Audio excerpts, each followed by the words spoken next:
మనం భారత రాజ్యాంగ చట్టాలు అంటే ఏదైతే చారిత్రక పరిణామ క్రమం అనేది ఉందో ఆ చారిత్రక పరిణామ క్రమానికి సంబంధించి చట్టాలు అనేటువంటి టాపిక్ గురించి డిస్కషన్ చేస్తున్నాం. అందులో ఆల్రెడీగా మనం 1833 యాక్ట్ వర్క్ అనేది ప్రీవియస్ క్లాస్లో మాట్లాడడం జరిగింది.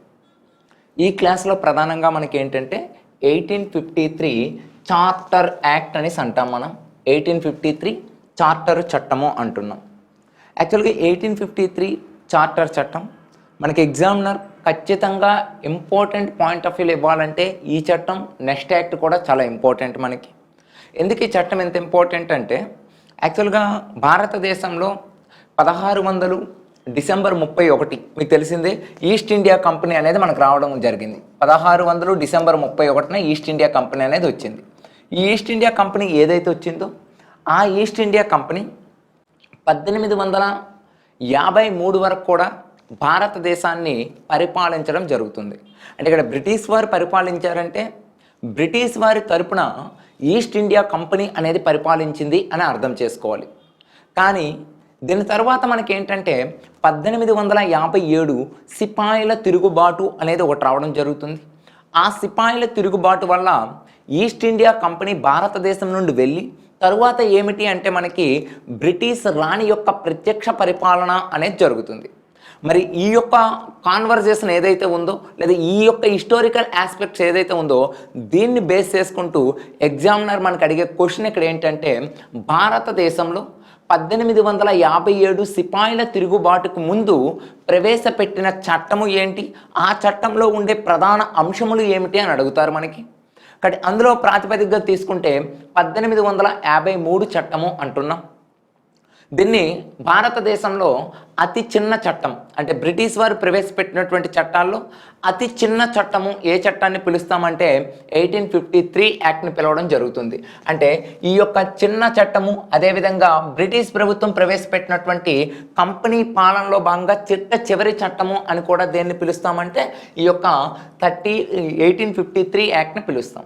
అంటే ఇక్కడ చూడండి చిన్న చట్టము అని అంటున్నాను, అదేవిధంగా మరొకటి ఏమంటున్నాను కంపెనీ పరిపాలనలో కన్నా చివరి చట్టము అని అంటున్నాను.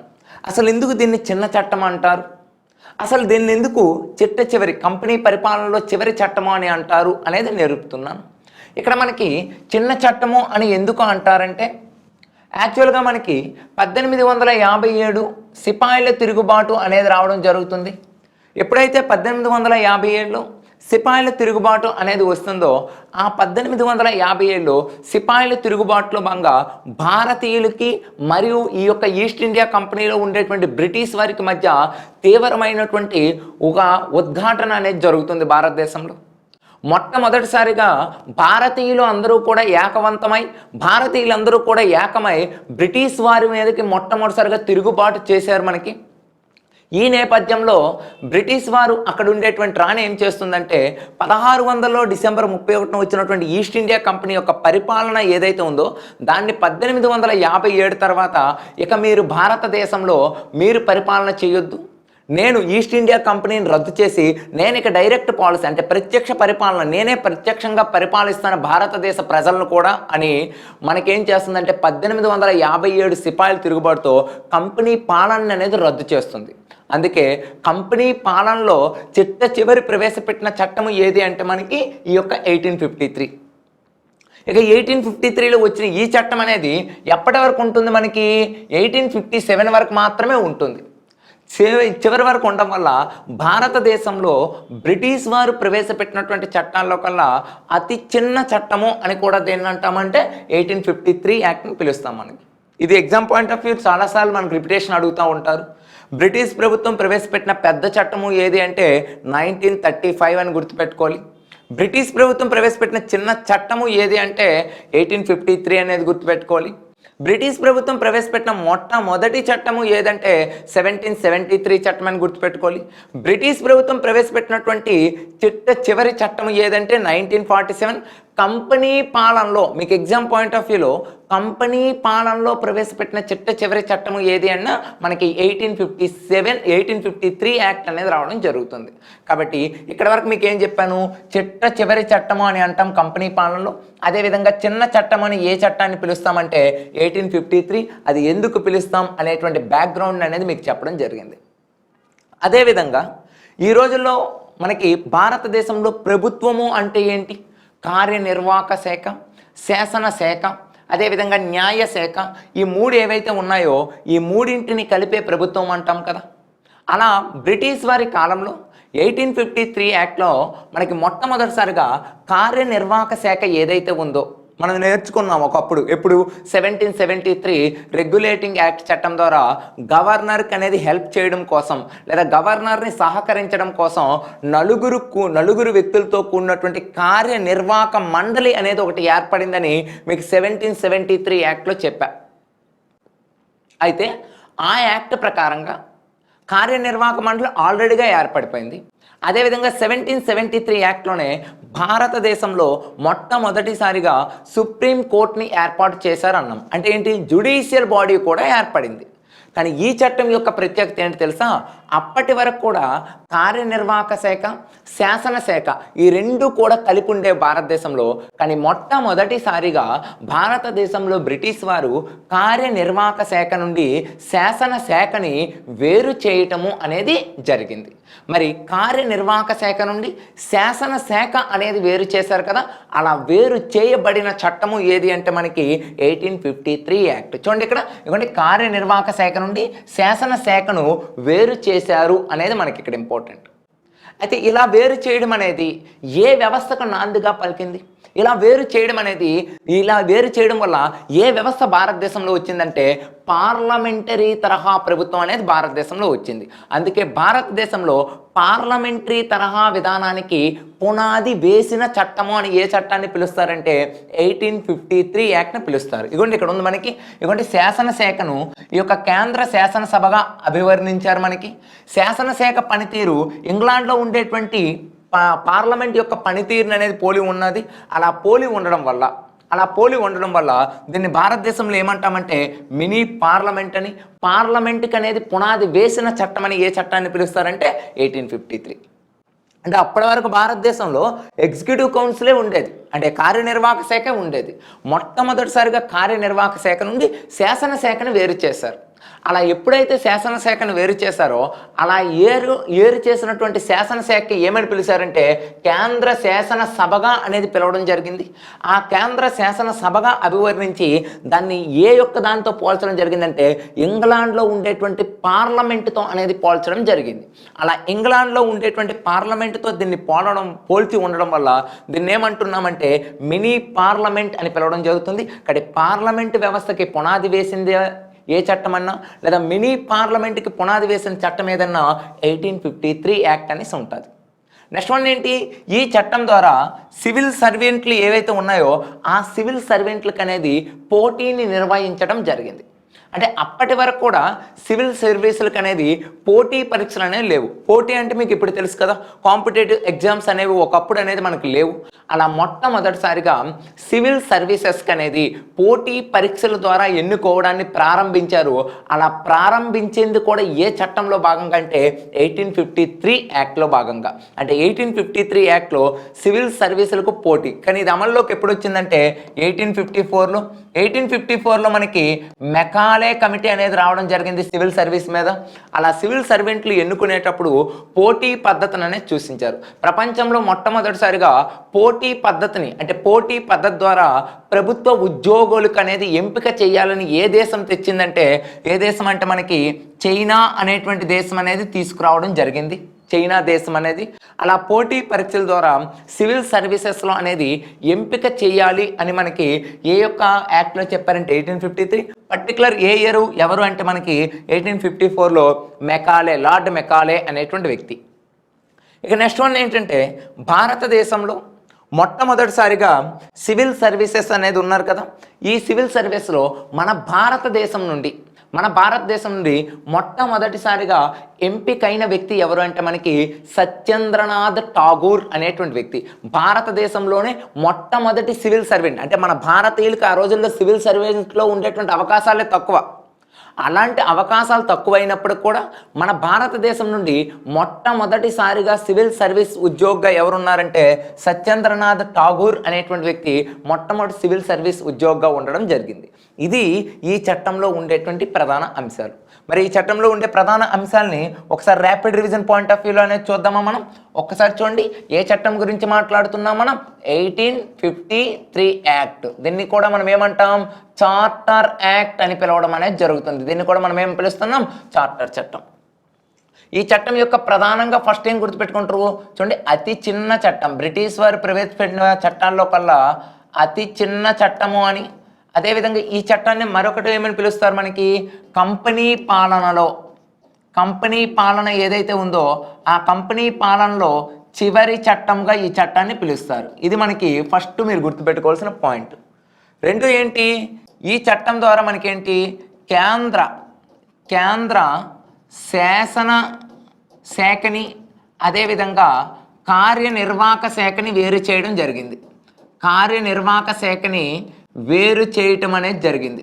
అంటే అప్పటి వరకు మనకి కేంద్ర శాసనశాఖ అనేది లేదు, ఓన్లీ కార్యనిర్వాహక శాఖ అనేది ఉంది. కానీ మొట్టమొదటిసారిగా కేంద్ర శాసనశాఖని దేని నుండి వేరు చేశారు అంటే కార్యనిర్వాహక శాఖ నుండి వేరు చేయటం జరిగింది. అయితే కేంద్ర శాసనశాఖ ఏదైతే ఉందో ఈ కేంద్ర శాసనశాఖకు భారతదేశంలో దేంతో పోల్చడం జరిగిందంటే ఇంగ్లాండ్లో ఉండేటువంటి పార్లమెంటుతో అనేది పోల్చడం అనేది జరిగింది. ఈ కేంద్ర శాసనశాఖను ఇంగ్లాండ్లో ఉండేటువంటి పార్లమెంటుతో పోల్చి భారతదేశంలో ఈ కేంద్ర శాఖను మినీ పార్లమెంట్ అని, పార్లమెంట్ వ్యవస్థకు పునాది వేసిన చట్టం అని ఏ చట్టాన్ని పిలుస్తారంటే ఈ చట్టాన్ని పిలుస్తారు. అదేవిధంగా ఇంకో పాయింట్ ఏంటంటే సివిల్ సర్వెంట్స్ ఏవైతే ఉన్నాయో ఈ సివిల్ సర్వెంట్లలో పోటీ పద్ధతిని అనేది ఈ చట్టం ద్వారా ప్రవేశపెట్టారు. భారతదేశం నుండి ఎన్నికైన మొట్టమొదటి వ్యక్తి ఎవరంటే మనకి సత్యేంద్రనాథ్ ఠాగూర్. భారతదేశం నుండి మొట్టమొదటిసారిగా ఎన్నికైన వ్యక్తి ఎవరంటే మనకి సత్యేంద్రనాథ్ ఠాగూర్. ఒక rapid revision point of view ఈ నేమ్స్ గుర్తుపెట్టుకుంటే ఎగ్జామ్ పాయింట్ ఆఫ్ వ్యూ దీని నుండి ఏ ప్రశ్న వచ్చినా మనం చేసుకుంటాం.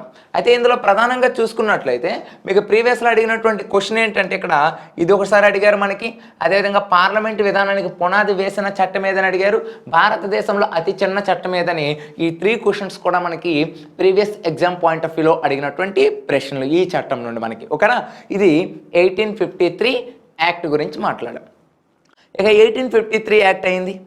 1853 యాక్ట్ తర్వాత భారతదేశంలో మనకేంటంటే 1857 సిపాయిల తిరుగుబాటు అనేది రావడం జరుగుతుంది. 1857 సిపాయిల తిరుగుబాటు అనేది రావడం జరుగుతుంది. ద గ్రేట్ రివాల్ట్ అని పిలవడం జరుగుతుంది. ద గ్రేట్ రివాల్ట్ ఏంటి? దీన్నే రెబాలియన్ రివాల్ట్ అని కూడా అంటారు.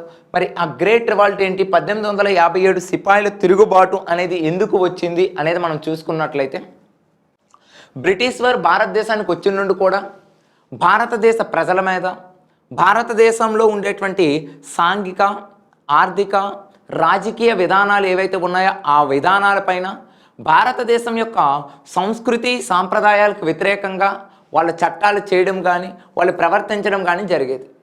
దీన్ని మొత్తాన్ని కూడా భారతీయులు అనేది తీసుకుంటూ ఏ విధంగానైనా బ్రిటిష్ వారిని భారతదేశం నుండి పారద్రోలాలి అనే ఉద్దేశంతో మొట్టమొదటిసారిగా మనకేంటంటే ఈ యొక్క సిపాయిల తిరుగుబాటు అనేది 1857 మే 10వ తేదీన మీరట్లో అనేది ప్రారంభం కావడం జరుగుతుంది.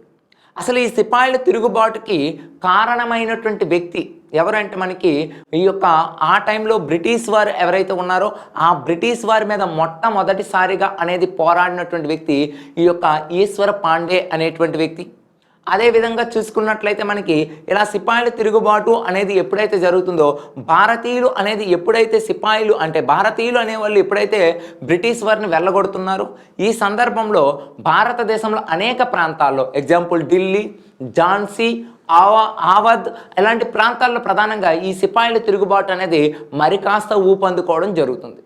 ఇటువంటి సందర్భంలో బ్రిటిష్ రాణికి అనేది ఈ విషయం తెలియడం జరుగుతుంది. యాక్చువల్గా మనకి సిపాయిల తిరుగుబాటు కారణమైన వ్యక్తులు ఎవరు? మనకి ఈ యొక్క మంగళ్ పాండే, ఈశ్వర్ పాండే అని చదువుకుంటాం. అలా మంగళ్ పాండే, ఈశ్వర్ పాండే చిన్న సైన్యంలో ఉండేటువంటి ఈ చిన్న గొడవ చిలికి చిలికి పెద్ద గాలివాన అయినట్టు మొత్తం యావత్తు భారతదేశంలో ఈ తిరుగుబాటు అనేది చోటు చేసుకుంది. ఎప్పుడైతే ఈ తిరుగుబాటు వ్యాప్తి చెందుతుందో వెమ్మటనే బ్రిటిష్ రాణికి అనేది తెలిసింది.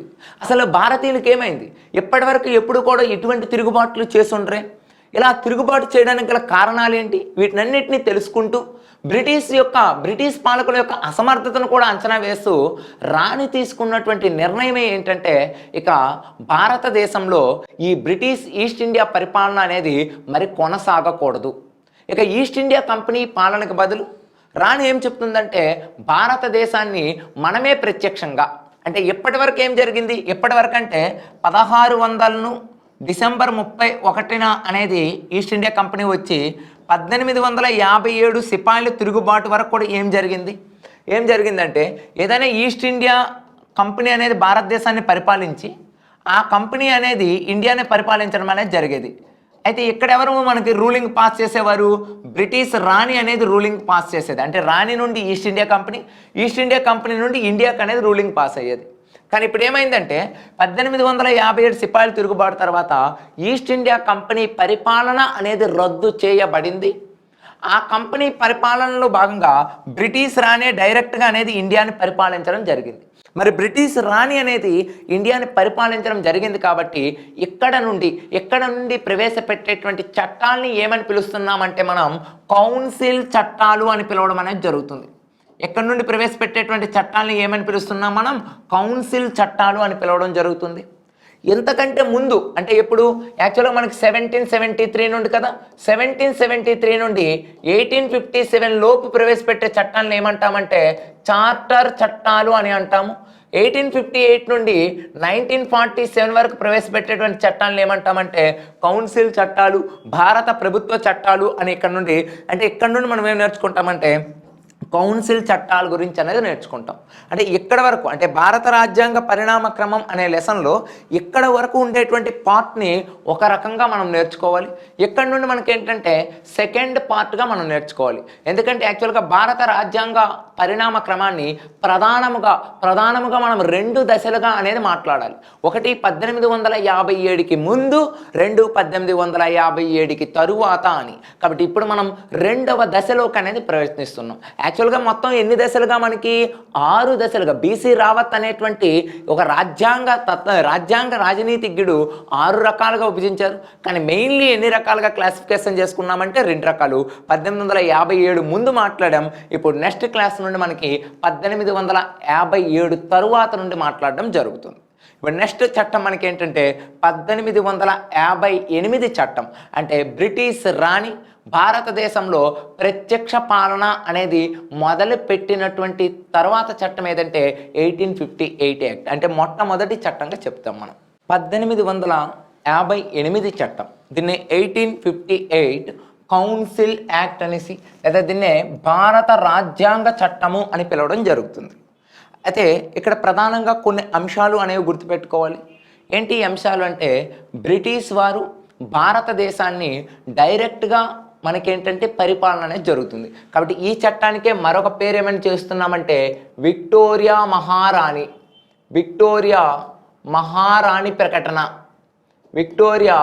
మహారాణి ప్రకటన అని ఏ చట్టాన్ని పిలుస్తామంటే మనం 1858 యాక్ట్ని పిలవడం జరుగుతుంది. అంటే 1858 యాక్ట్ ప్రకారంగా భారతదేశంలోకి ఈ యొక్క బ్రిటిష్ రాణి అనేది రావడం జరిగింది. ఈ బ్రిటిష్ రాణి ఏం చేస్తుందంటే భారతదేశంలో పరిపాలన అనేది చేయడం కోసం కొన్ని విధానాలను అనేది మార్పు చేయడం జరుగుతుంది. ఆ విధానాల్లో భాగంగా మొట్టమొదటిసారిగా చేసిన మార్పు ఏంటంటే ఈస్ట్ ఇండియా కంపెనీని రద్దు చేసి భారతదేశంలో రాణి ప్రత్యక్ష పరిపాలన అనేది మొదలవుతుందని మొట్టమొదటిసారిగా అలహాబాద్ దర్బార్ నుండి ప్రకటన చేయడం జరిగింది. ఎప్పుడు ప్రకటన చేశారంటే 1858 నవంబర్ 1వ తేదీన అనేది ప్రకటన అనేది చేయడం అనేది జరిగింది. మరి అలా 1858 నవంబర్ 1వ తేదీన మనకి ప్రకటన అనేది చేశారు కాబట్టి ఆ ప్రకటననే మనం ఏమంటున్నామంటే విక్టోరియా మహారాణి ప్రకటన అని పిలవడం అనేది జరుగుతుంది. అలా విక్టోరియా మహారాణి ప్రకటన ఎప్పుడు జరిగిందంటే 1858 నవంబర్ 1. ఆ డేట్ కూడా మనకి చాలా ఇంపార్టెంట్గా గుర్తుపెట్టుకోవాలి. మరి అలా మనకు చూసుకున్నట్లయితే ఈ చట్టంలో ఉండేటువంటి ప్రధాన అంశాల గురించి అనేది నేర్చుకుంటాం. చూడండి, ఈ చట్టాన్ని ఏమంటున్నాం, విక్టోరియా మహారాణి ప్రకటన అని అంటారు. అది ఎందుకు అన్నారు అనేది మీకు ఇక్కడ చెప్పాను నేను. నెక్స్ట్ వన్ చూసుకుంటే 1857లో సిపాయిల తిరుగుబాటు వలన ఈ చట్టం ఏర్పడడానికి ప్రధాన కారణం. యాక్చువల్గా 1858 కౌన్సిల్ యాక్ట్ లేదా భారత రాజ్యాంగ చట్టానికి రావడానికి గల కారణము ఏమిటని అడుగుతారు. కారణం ఏంటంటే భారతదేశంలో 1857 సిపాయిల తిరుగుబాటు ఏదైతే జరిగిందో అది ఎలా జరిగిందనేది చెప్పాను. ఎలా జరిగింది, మనకి మంగల్ పాండే, ఈశ్వర్ పాండే అనేటువంటి ఒక ఇద్దరు వ్యక్తులతో అనేది ప్రారంభమై దేశం మొత్తం కూడా సిపాయిల తిరుగుబాటు అనేది జరిగింది. అందులో కొన్ని ప్రాంతాల్లో ఉధృతంగా అనేది జరిగి బ్రిటిష్ రాణి ఈస్ట్ ఇండియా కంపెనీ పాలన అనేది రద్దు చేసే వరకు అనేది అది కొనసాగడం జరిగింది. అలా కంపెనీ పాలన రద్దయి బ్రిటిష్ రాణి ప్రత్యక్ష పరిపాలన అనేది చేస్తుంది. కాబట్టి దీనికి మనం ఏమంటున్నామంటే ఈ యొక్క 1858 చట్టం రావడానికి గల కారణం ఏంటంటే సిపాయిల తిరుగుబాటు అనేది ప్రధాన కారణం చెప్తున్నాం. నెక్స్ట్ వన్, ఈ చట్టం ద్వారా ఏమైంది చూడండి, మెయిన్ ఇంపార్టెన్స్ ఏంటంటే ఈస్ట్ ఇండియా పాలన అనేది రద్దు అయిపోయింది. ఎవరి యొక్క పాలన మొదలైంది, బ్రిటిష్ రాణి యొక్క ప్రత్యక్ష పాలన అనేది ప్రారంభమైంది. ఆల్రెడీ చెప్పాను నేను. నెక్స్ట్ వన్ ఏంటి, చాలా చాలా ఇంపార్టెంట్ ఈ పాయింట్, మనకి భారతదేశం ఏదైతే ఉందో ఈ భారతదేశం బ్రిటిష్ సామ్రాజ్యంలో, భారతదేశం అనేది బ్రిటిష్ సామ్రాజ్యంలో అంతర్భాగంగా అని ప్రకటించినటువంటి చట్టం ఏది అంటే మనకి 1858 యాక్ట్. అంటే అప్పటి వరకు ఇంగ్లాండ్ వేరు, భారత్ వేరు. కానీ మొట్టమొదటిసారిగా రాణి విక్టోరియా మహారాణి అనేది భారతదేశాన్ని ప్రత్యక్ష పరిపాలనలోకి తీసుకున్న తర్వాత ఈ భారతదేశాన్ని ఇంగ్లాండ్లో భాగంగా అనేది చేయడం అనేది జరిగింది. అలా భారతదేశాన్ని ఇంగ్లాండ్లో భాగంగా లేదా బ్రిటిష్లో భాగంగా ఏ చట్టము ద్వారా ప్రకటన చేశారని అడుగుతారు. ఏ చట్టము ద్వారా ప్రకటన చేశారంటే 1858 యాక్ట్ ద్వారా ప్రకటన చేయడం జరిగింది. ఇక ఈ చట్టాన్ని మనం ప్రధానంగా ఏ పేరుతో పిలుస్తున్నామంటే గుడ్ గవర్నెన్సీ ఆఫ్ ఇండియాగా పిలవడం జరుగుతుంది. గుడ్ గవర్నెన్సీ ఆఫ్ ఇండియా యాక్ట్ అని ఏమంటున్నామంటే ఈ యొక్క చట్టాన్ని పిలుస్తాం. మరి ఎందుకు పిలుస్తున్నాం దీన్ని గుడ్ గవర్నెన్సీ ఇండియా యాక్ట్ అంటే భారతదేశంలో ఈ చట్టాన్ని ప్రవేశపెట్టేటప్పుడు బ్రిటిష్ రాణి ఏమందంటే భారతదేశ ప్రజలకు ఎప్పటి వరకు కూడా స్వేచ్ఛ, స్వతంత్రము అనేవి లేకుండా ఉన్నాయి. ఈ చట్టము అనేది భారతదేశ ప్రజలకి స్వేచ్ఛని, స్వతంత్రాన్ని ఇక నుండి ఇవ్వడం జరుగుతుంది. అంటే భారతదేశ ప్రజలకు స్వేచ్ఛ, స్వతంత్రాలు లోపించే ఈస్ట్ ఇండియా కంపెనీ పాలనలో ఇక నుంచి అలా జరగదు, ఇకబోయి కూడా అలా జరగదు. మీకు స్వేచ్ఛ, స్వతంత్రాలు అనేవి ఈ చట్టం ద్వారా ఇవ్వడం జరుగుతుంది. కానీ ఈ చట్టం ద్వారా స్వేచ్ఛ, స్వతంత్రాల గురించి అనేది ప్రకటన చేయడం వల్ల ఈ చట్టానికి ఏమని పేరు రావడం జరిగిందంటే గుడ్ గవర్నెన్సీ యాక్ట్ అనేసి. అదేవిధంగా భారతదేశ రాజ్యాంగ చట్టంలో దీన్ని ఒక మ్యాగ్నా కార్టాగా కూడా అభివర్ణించడం అనేది జరిగింది. మ్యాగ్నా కార్టాగా కూడా ఒక అభివర్ణించారు. నెక్స్ట్, ఈ చట్టం ద్వారా ఏమైంది, అప్పటి వరకు భారతదేశంలో చూసుకున్నట్లయితే మనకి ఎలా ఉండేది చూడండి, గవర్నర్ జనరల్ ఆఫ్ ఇండియా అనే పదం ఉండేది మనకి, అంతే కదా. ఒకసారి బ్యాక్గ్రౌండ్కి వెళ్తున్నా అబ్జర్వ్ చేయండి. ఫస్ట్ ఆఫ్ ఆల్ మనకేంటి బెంగాల్ గవర్నర్ అనేది ఉండేది. బెంగాల్ గవర్నర్ అనేటువంటి పదవిలోకి తీసి గవర్నర్ జనరల్ ఆఫ్ బెంగాల్గా మార్చడం అనేది జరిగింది. మొట్టమొదటి గవర్నర్ జనరల్ ఆఫ్ బెంగాల్ ఎవరు, మనకి వారన్ హేస్టింగ్ అని చదువుకున్నాం మనం. అదేవిధంగా తర్వాత 1833 యాక్ట్ అంటే 1833వ సంవత్సరంలో లేదా 1833 చట్టంలో ఏమని చెప్పుకున్నాం మనం, గవర్నర్ జనరల్ ఆఫ్ బెంగాల్ అనే పదవిని క్యాన్సిల్ చేసి గవర్నర్ జనరల్ ఆఫ్ ఇండియా అంటే భారతదేశ గవర్నర్ జనరల్ అని మనకి 1833 యాక్ట్ ద్వారా వచ్చింది. మొట్టమొదటి గవర్నర్ జనరల్ ఆఫ్ ఇండియా ఎవరు అంటే మనకి విలియం బెంటిక్. ఎవరు, మనకి విలియం బెంటిక్ అనేటువంటి వ్యక్తి మొట్టమొదటిసారిగా గవర్నర్ జనరల్, ఇండియన్ గవర్నర్ జనరల్గా ఉన్నారు. ఇక 1833 నుండి ఎప్పటి వరకు అంటే ఎప్పటి వరకు 1858 వరకు కూడా మనకి ఏంటంటే ఇండియన్ గవర్నర్ జనరలే ఉండేది లేదా గవర్నర్ జనరల్ ఆఫ్ ఇండియా ఉండేది. కానీ బ్రిటిష్ ప్రభుత్వంలోకి ప్రత్యక్ష పాలన అనేది ప్రవేశపెట్టిన తర్వాత లేదా 1858 భారత ప్రభుత్వ చట్టం ద్వారా ఏం చేశారు అంటే మొట్టమొదటిసారిగా ఈ యొక్క ఇండియన్ గవర్నర్ జనరల్ లేదా గవర్నర్ జనరల్ ఆఫ్ ఇండియా అనేది ఉంది కదా, దాన్ని ఏమని చెప్పారంటే వైస్రాయ్గా మార్చడం అనేది జరిగింది. ఏ విధంగా మార్చారు, మనకి వైస్రాయ్గా. ఇండియన్ వైస్రాయ్గా మార్చడం అనేది జరిగింది. అంటే గవర్నర్ జనరల్ ఆఫ్ ఇండియా అనేటువంటి పదవి ఏదైతే ఉందో ఆ గవర్నర్ జనరల్ ఆఫ్ ఇండియా పదవిని ఇండియన్ వైస్రాయ్గా మారడం అనేది జరిగింది. ఈ ఏరియాని మీరు బాక్స్ ఐటెంలో అనేది గుర్తుపెట్టుకోవడానికి ప్రయత్నం చేయండి. అంటే బాక్స్ ఐటెంలో అంటే ఏంటంటే ఇగోండి ఇప్పుడు నేను చూడండి వేస్తున్నా, చాలా జాగ్రత్తగా అబ్జర్వ్ చేయండి. ఫస్ట్ ఆఫ్ ఆల్ మనకి ఇయర్ గుర్తుపెట్టుకోవాలి, 1773 రెగ్యులేటింగ్ యాక్ట్. దీని ద్వారా మనకేంటి, బెంగాల్ గవర్నర్ జనరల్గా ఉండే పదవిని గవర్నర్ జనరల్ ఆఫ్ బెంగాల్గా మార్చడం అనేది జరిగింది. గవర్నర్ జనరల్ మొట్టమొదటి వ్యక్తి ఎవరు మనకి, వారెన్ హేస్టింగ్. మొట్టమొదటి వ్యక్తి ఎవరంటే మనకి వారెన్ హేస్టింగ్ అనేటువంటి వ్యక్తి. నెక్స్ట్ వన్ ఏంటి, 1833 ఈ చట్టం ద్వారా Bengal governor general of Bengal అనే పదవి అనేది ఏ విధంగా మారింది, మనకి గవర్నర్ జనరల్ ఆఫ్ ఇండియాగా మారింది, భారత గవర్నర్ జనరల్గా మారింది. మొట్టమొదటి వ్యక్తి ఎవరు మనకి, విలియం బెంటిక్. William Bentinck. అదేవిధంగా 1858 తర్వాత, అంటే 1858 తర్వాత ఆ గవర్నర్ జనరల్ ఆఫ్ ఇండియా అనే పదవి అనేది ఉంది కదా, ఆ పదవి మనకి ఏ విధంగా మారింది అంటే మనకి భారత వైస్రాయ్ లేదా ఇండియన్ వైస్రాయ్గా అనేది మారింది. మొట్టమొదటి ఇండియన్ వైస్రాయ్ ఎవరు అంటే మనకి లార్డ్ కానింగ్ అనేది మొట్టమొదటి ఇండియన్ వైస్రాయ్గా ఉన్నారు. అంటే ఈ రకమైనటువంటి తేడాల నుండి కూడా ఖచ్చితంగా మనకి ప్రీవియస్లో అడిగారు కాబట్టి ఒకసారి అబ్జర్వేషన్ అనేది చేసుకోవాలి. కాబట్టి ఇక్కడ మనం ఏమంటున్నాం, మనం భారతదేశంలో ఇవ్వండి ఈ చట్టం ద్వారా భారత రాజ్య కార్యదర్శి అదేవిధంగా భారత వైస్రాయి అనే పదాలు అనేవి వచ్చాయి. భారత వైస్రాయిగా ఎవరున్నారంటే లార్డ్ కానింగ్ అనేది ఉన్నారు. భారత వైస్రాయికి కాస్త సలహాలు సహకారాలు అందించడం కోసం భారత రాజ్య కార్యదర్శి అనేటువంటి ఒక పదవిని క్రియేట్ చేశారు. ఇప్పటివరకు ఈ పదవి అనేది లేదు, ఇప్పటి నుండి ఈ పదవి ఉంది. దీన్ని ఏమంటున్నాం, సెక్రటరీ ఆఫ్ స్టేట్ అని కూడా పిలుస్తాం ఇంగ్లీష్లో. భారత రాజ్య కార్యదర్శి మొట్టమొదటి భారత రాజ్య కార్యదర్శి ఎవరంటే చార్లెస్ వుడ్స్. మనకి ఇతను ఒక 2 సంవత్సరాలు ఉన్న తర్వాత మనకి స్టన్లీ అనేటువంటి వ్యక్తి అనేది సెకండ్ భారత రాజ్య కార్యదర్శిగా అనేది రావడం జరుగుతుంది. కాబట్టి చార్లెస్ వుడ్స్ అనేది మొట్టమొదటి భారత రాజ్య కార్యదర్శిగా పనిచేశారు. స్టన్లీ అనేటువంటి వ్యక్తి తరువాత మనకి రావటం అనేది జరిగింది. కాబట్టి ఇక్కడ మనకి భారత రాజ్య కార్యదర్శి అనే పదవిని క్రియేట్ చేసింది ఏ చట్టం ద్వారా అంటే 1858 యాక్ట్ అనేసి గుర్తుపెట్టుకోవాలి. ఇక నెక్స్ట్ వన్ చూసుకున్నట్లయితే భారతదేశంలో ఇండియన్ గవర్నర్ జనరల్కి పదవి బదులు ఏ పదవి వచ్చింది, వైస్రాయ్ వచ్చిందని చెప్పాం కదా. మొట్టమొదటి వైస్రాయ్ ఎవరంటే లార్డ్ కానింగ్ అనేటువంటి వ్యక్తి అని గుర్తుపెట్టుకోవాలి. లార్డ్ కానింగ్ అనేది మొట్టమొదటి వైస్రాయ్. అదేవిధంగా ఈ చట్టం ద్వారా తెచ్చిన మరొక ప్రధానమైన అంశం ఏంటంటే మనకి 1784లో మీకు గుర్తుందా, ద్వంద్వ పాలన అనేది మనం చెప్పుకున్నాం. ద్వంద్వ పాలనని ప్రవేశపెట్టిన మొదటి చట్టము ఏదంటే 1784 యాక్ట్ అనేసి మనం అక్కడ చెప్పుకున్నాం. మీకు గుర్తుందో లేదో, పిట్స్ ఇండియా చట్టంలో చెప్పుకున్నాం. ఆ ద్వంద్వ పాలన అంటే ఏమని చెప్పుకున్నాం అక్కడ మనం, కోర్ట్ ఆఫ్ డైరెక్టర్స్ అని అదేవిధంగా బోర్డ్ ఆఫ్ కంట్రోల్ అనేసి మనం చెప్పుకున్నాం. అంటే కోర్ట్ ఆఫ్ డైరెక్టర్స్ అనేది వ్యాపార వ్యవహారాలు అనేవి బ్రిటిష్ వారి ప్రాంతంలో నిర్వహించడం కోసం, బోర్డ్ ఆఫ్ కంట్రోల్ ఏదైతే ఉందో ఈ బోర్డ్ ఆఫ్ కంట్రోల్ అనేది భారతదేశంలో అనేది పరిపాలనకు సంబంధించినటువంటి వ్యవహారాల కోసం వచ్చి అలా పరిపాలనని 2 రకాలుగా విభజించి మొట్టమొదటిసారిగా ద్వంద్వ పాలనకు నాంది పలికిన చట్టము ఏదంటే 1784 చట్టం. కానీ ఈ 1858 యాక్ట్ ద్వారా ఏమైందంటే ఈ ద్వంద్వ పాలనని బ్రిటిష్ రాణి అనేది రద్దు చేయటము అనేది జరిగింది. ఇదిగోండి ద్వంద్వ పాలన అనేది రద్దు చేయడం జరిగింది.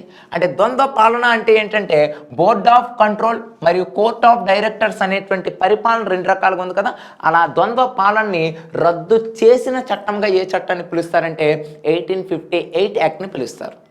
ద్వంద్వ పాలనని ప్రవేశపెట్టిన చట్టం ఏదంటే 1784, రద్దు చేసిన చట్టం ఏదంటే 1858 అనేసి గుర్తుపెట్టుకుంటే సరిపోతుంది. ఓకేనా. నెక్స్ట్ వన్ ఏంటి మనకి, ఇవ్వండి ఇక్కడ మనకి మీకు ఆల్రెడీగా పట్టిక రూపంలో చెప్పాను కదా. 1773లో మనకి బెంగాల్ గవర్నర్ వారెన్ హేస్టింగ్, 1833లో మనకి general of India William Bentinck, అదేవిధంగా ఈ చట్టం ద్వారా వచ్చిన వైస్రాయ్ ఎవరంటే లార్డ్ కానింగ్. ఆ 3 కూడా మీకు పట్టిక రూపంలో ఇచ్చి చెప్పాను కాబట్టి ఆల్రెడీగా మీకు తెలిసే ఉంటుంది. ఇక నెక్స్ట్ వన్ చూసుకున్నట్లయితే ఈ చట్టంలో ఉండేటువంటి మరికొన్ని అంశాల గురించి అనేది మనం నేర్చుకుందాం. ఈ చట్టంలో ఉండే మరికొన్ని అంశాలు ఏంటంటే ఈ చట్టం ద్వారా భారతదేశంలో మొట్టమొదటిసారిగా ఈ చట్టం ద్వారా బ్రిటిష్ బ్రిటిష్ రాణికి భారతదేశ ప్రజలందరూ కలిపి ఒక బిరుదునివ్వడం జరుగుతుంది. ఆ బిరుదు ఏంటంటే భారత సామ్రాజ్ని. భారత సామ్రాజ్ని. భారత సామ్రాజ్ని. దీన్ని ఏమంటామంటే క్వీన్ ఆఫ్ ఇండియా. భారత సామ్రాజ్యని, భారతదేశపు రాణి అనేటువంటి బిరుదు బ్రిటిష్ రాణికి ఏ చట్టం ద్వారా లభించిందంటే 1858 ద్వారా భారతదేశ ప్రజలు అనేది ఇవ్వడం జరిగింది. అదేవిధంగా ఈ చట్టం ద్వారా ఒక ద గ్రేట్ రివాల్ట్ కూడా జరుగుతుంది. ఆ రివాల్ట్ ఏంటంటే వైట్ మ్యూటినీ అనే రివాల్ట్. అసలు వైట్ మ్యూటినీ రివాల్ట్ అనేది ఏ చట్టంలో భాగంగా జరిగిందని అడుగుతారు. ఏ చట్టంలో భాగంగా వైట్ మ్యూటినీ రివాల్ట్ జరిగిందంటే 1858 యాక్ట్. మరి వైట్ మ్యూటినీ అంటే ఏంటి? వైట్ మ్యూటినీ అంటే ఏంటంటే యాక్చువల్గా ఇక్కడ గమనించండి, భారతదేశంలో అప్పటి వరకు ఎవరు మనకి రూల్ చేశారు? మనకి బ్రిటిష్ వారే. ఆ బ్రిటిష్ వారి తరపున ఏంటి మనకి ఈస్ట్ ఇండియా కంపెనీ అనేది రూల్ చేయడం అనేది జరిగింది, అంతే కదా. ఇప్పుడు సడన్గా ఈ చట్టం వచ్చి ఏం చెప్పింది? ఈస్ట్ ఇండియా కంపెనీ పాలనని మేము రద్దు చేస్తున్నాం అని అన్నారు. ఎప్పుడైతే కంపెనీ పాలన అనేది రద్దు చేస్తున్నామన్నారో ఆ కంపెనీలో ఉండేటువంటి ఉద్యోగులు కూడా తమ ఉద్యోగాన్ని కోల్పోవలసి అనేది వచ్చింది, అంతే కదా. ఉద్యోగాన్ని కోల్పోతారు కదా. అలా ఉద్యోగాన్ని కోల్పోవడం వల్ల ఈ యొక్క ఈస్ట్ ఇండియా కంపెనీలో ఉండేటువంటి బ్రిటిషర్స్ రాణి మీదకి అనేది తిరుగుబాటు అనేది చేయడం జరిగింది. బ్రిటిష్ రాణి మీదకి అనేది తిరుగుబాటు చేశారు. అంటే ఎక్కడ ఉండేది ఎవరు? బ్రిటిష్ వారే. ఎక్కడ ఉండేది ఎవరు?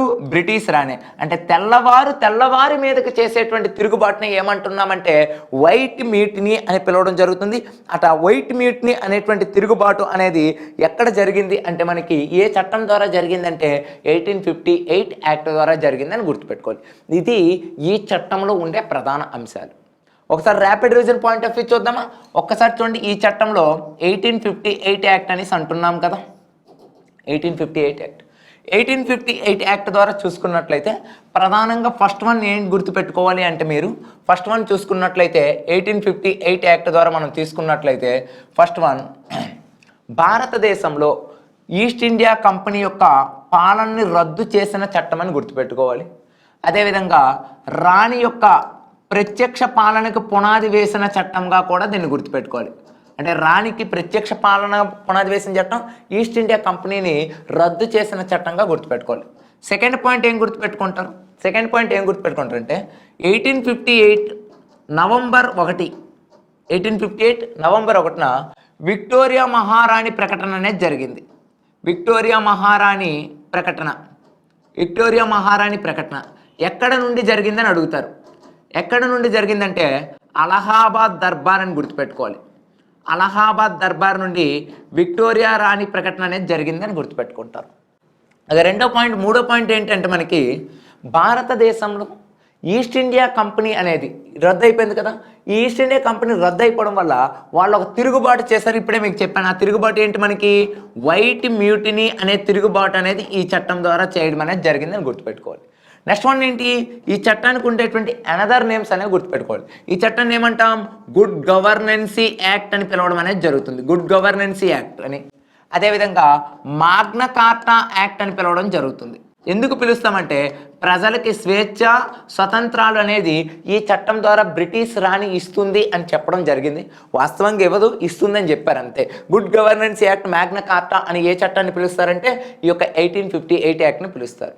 కాబట్టి ఇలా ఇంత గొప్ప చట్టాన్ని ప్రవేశపెట్టినందుకు బ్రిటిష్ రాణికి భారతదేశ ప్రజలు ఇచ్చినటువంటి బిరుదు ఏంటంటే భారత సామ్రాజ్ని అని పిలవడం జరిగింది. భారత సామ్రాజ్ని. ఎందుకు ఇలా పిలిచారంటే ఇండియా అంటే ఏదైతే మనకి ఇంగ్లాండ్ ఉందో ఇంగ్లాండ్తో పాటు సరి సమానంగా మీ భారతదేశం మాలో ఇంకా ఇంక్లూడ్ అవుతుంది. అంటే భారతదేశం ఇంగ్లాండ్ అనేవి రెండు వేరు కాదు. ఇంగ్లాండ్ అనేది భారతదేశంలో అంటే భారతదేశం ఇంగ్లాండ్లో అంతర్భాగం అని ఈ చట్టం ద్వారా ప్రవేశించింది. అలా ప్రవర్తించి ఒక స్వేచ్ఛ స్వతంత్రాలు భారత ప్రజలకు ఇక్కడ వస్తాయి. ఈస్ట్ ఇండియా కంపెనీ యొక్క దుర్మార్గ పాలన అనేది పోతుందని ప్రకటన చేయడం వల్ల భారత సామ్రాజ్ని అనే బిరుదు రావడం జరిగింది. ఇక ఈ చట్టం ద్వారా మనకేంది? ఈ చట్టం ద్వారా గవర్నర్ జనరల్ ఆఫ్ ఇండియా ఉండే పదవిని ఇండియన్ వైస్రాయ్గా మార్చడం జరిగింది. మొదటి వైస్రాయ్ ఎవరు అంటే లార్డ్ కానింగ్ అనేటువంటి వ్యక్తి. అదేవిధంగా ఈ చట్టం ద్వారా మరొకటి ఏంటి? రాజప్రతినిధి, సెక్రటరీ ఆఫ్ స్టేట్ అనేటువంటి పదవిని అనేది భారతదేశంలో అనేది ఏర్పాటు చేయడం జరిగింది. అలా మొట్టమొదటి సెక్రటరీ ఆఫ్ స్టేట్గా ఎవరున్నారంటే మనకి చార్లెస్ వుడ్స్ అనేటువంటి వ్యక్తి అనేది మొట్టమొదటి సెక్రటరీగా ఉండడం జరిగింది. ఇది 1858 యాక్ట్కి సంబంధించినటువంటి ఇన్ఫర్మేషన్ అండ్ షార్ట్ కట్ మీకు సంబంధించినటువంటి ఇన్ఫర్మేషన్. ఇప్పుడు ఏదైనా ఒక చట్టాన్ని నేర్చుకునేటప్పుడు చాలాసార్లు మనకి చట్టము అనేది గుర్తుండదు. ఆ చట్టము అనేది మనకి గుర్తుండాలంటే మరలా మనకి షార్ట్ వేవ్లో అనేది నోట్స్ అనేది ఉండాలి. ఆ పాయింట్ చూసినట్టు తన బ్యాక్గ్రౌండ్ గుర్తు రావాలి. ఇప్పుడు వైట్ మ్యూట్ని అనేది చూసినట్టు మనకు బ్యాక్గ్రౌండ్ ఏం గుర్తుండాలి? ఓకే, ఈస్ట్ ఇండియా కంపెనీ నుండి తెల్లవారిని తొలగించడం జరిగింది, అంటే బ్రిటిష్ రాణి అనేది తొలగించడం జరిగింది. అలా తొలగించడం వల్ల బ్రిటిష్ వారికి వ్యతిరేకంగా, అంటే తెల్లవారికి వ్యతిరేకంగా చేసిన తిరుగుబాటు ఏంటంటే వైట్ మ్యూట్ని. ఆ తిరుగుబాటు 1858లో వచ్చింది అనేటువంటి బ్యాక్గ్రౌండ్ గుర్తుండాలి. అలా ఎప్పుడైతే బ్యాక్గ్రౌండ్ మనకు గుర్తుంటుందో ఆటోమేటిక్గా ఈ చట్టం అనేది మనకు గుర్తుండడం జరుగుతుంది. ఇది మనకేంటి 1858 భారత ప్రభుత్వ చట్టము అని పిలవడం జరుగుతుంది.